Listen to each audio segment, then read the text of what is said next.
Hello, everybody. I'm Will, And I'm Kristen. and this is So I'm Watching Wednesday, Season 1, Episode 7. If you don't woe me by now.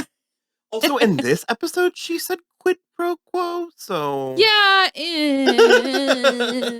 So, Christina Ricci is Laurel. I don't know. And controlling. I mean, I feel... It's Christina Ricci, okay, goddammit. I feel like Dr. Kinbot could have still been Laurel without being the one who's controlling the hide.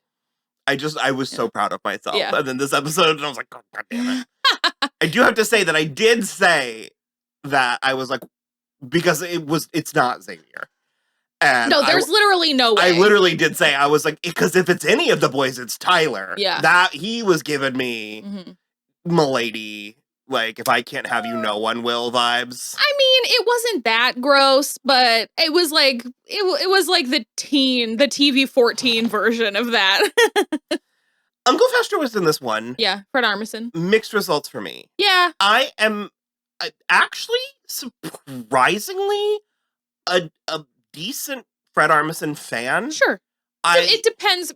It depends for me. He's sort of, okay, for me, he's kind of like Kyle Mooney, where I don't like the things he writes himself, but I like it when he does other people's stuff. I love the skit that he writes himself where he's the woman with the bob.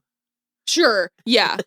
He keeps finding ways to, like, orgasm. Sure, yes. That one, like, some of them are funny, but it's, like, more often than not, it's, like, he and Kristen Wiig are trying to, like, say the same thing at the same time, and it doesn't work. Well, because he's also sometimes Seth Meyers' band leader. And yeah, that's great. I love when he does twist, that. He's the straight man. Yeah. So. Also, when he does that, he's hot.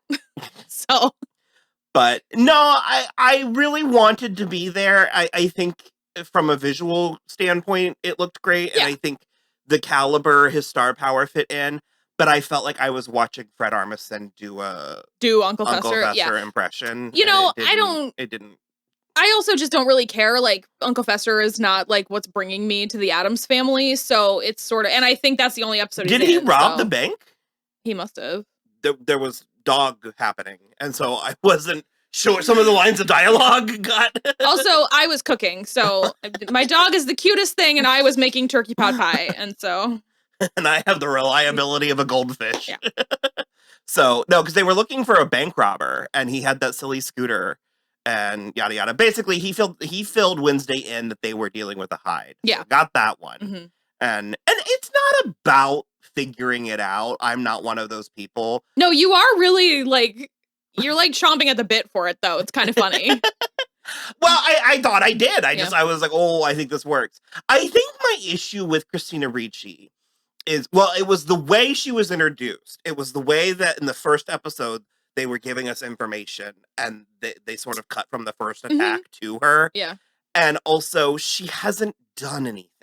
Yeah. Well, and especially after the last episode when we both were like, maybe that's why she was trying to give Wednesday the copy of, although she could still be trying to give Wednesday clues. Yeah. We got one episode left. Yeah. I'm still suspicious. I still don't believe everything is as it's been presented to us. Yeah.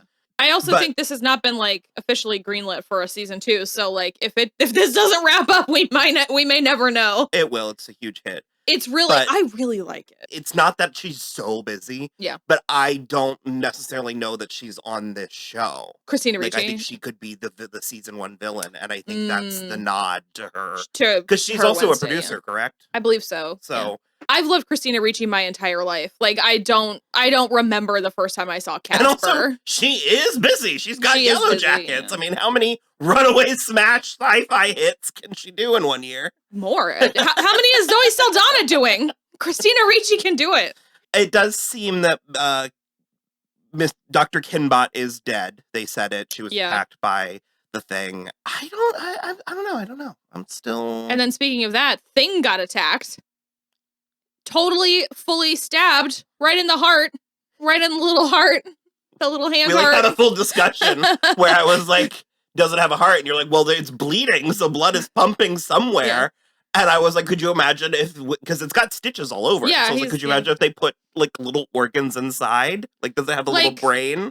Like how you make a Build-A-Bear and you put a little heart inside it. Because also you were in the kitchen, but he was doing something where he was like this, Mhm. and then his wrist turned around and like looked Oh, like his eyes are Yeah. right here. he was like. I love it. I kind of thought that they had killed him. I kind of thought he had died. Imagine. And I was sort of like, oh my God. But no, he seems to be okay. Yeah. Enid is back.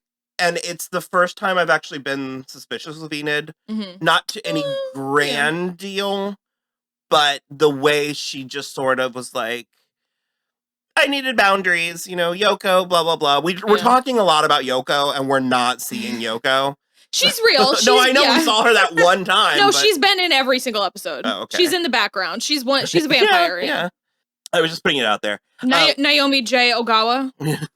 We didn't mention the music box. She had Laurel's music box, and there were photographs of her. Like,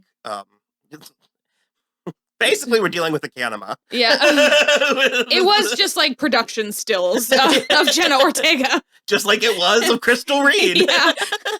Oh my God. Oh, brother. Matt, when did you get here? Stay tuned for our season 2 reactions for Teen Wolf coming in 2 weeks, 3 weeks, 4 weeks. What else happened? Well, like we said, she framed Xavier. Well, but I don't think she did. Well, Xavier's been framed. Yeah. But she was the one that kind of like feels pretty certain. Which makes me feel like no, that's definitely it's not Xavier. And we had the funeral for the mayor at the beginning. Uh-huh. Lucas does not seem super bent out of shape. He was like just all there for helping. Hey, I found this stuff in my dad's Here computer.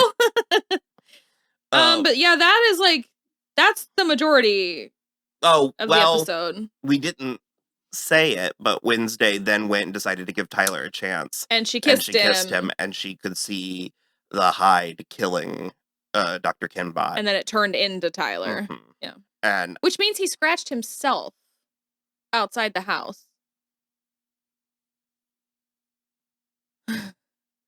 Either that or there's 2 monsters. I mean, they use the word hides. That there are, there are multiple. And they've also been banned from Nevermore since the previous terrible event. So I'm on to you, Christina Ricci. Yeah, we'll see. I don't know. Well, especially if like Tyler is like a normie, and she's a normie, and then they're not really normies because they're both hides. I mean, it could work. It could go. And maybe she's his mother. Tyler's mother? Yeah. Oh. And she's not really dead. I don't know. And Gwendolyn Christie is all of them. Yeah. Imagine. We're going too deep. That was largely... you just like, Principal Weems is just like sprinting from one impersonation to the next. Like, it's with the Clue music. That was mostly it. It took more time because we had to watch Fred Armisen be kooky. Yeah. And leave Eugene's bees alone, you freak. He was trying to eat all of the bees. The hibernating bees. Bees! Yeah, R.I.P. Dr. Kinbot, I guess. It's a bummer. I love Ricky Lindholm so much. It was a medium use of her. Yeah, I mean, it wasn't a poor use of her, but it wasn't the best. If this is actually the end, then I'm a little whelmed by it. So, well, we're gonna go watch the next one. Yep. So, and if we forgot anything, we'll cover them. We come back, we're like, whoo. We forgot a lot. So, okay, bye. Bye.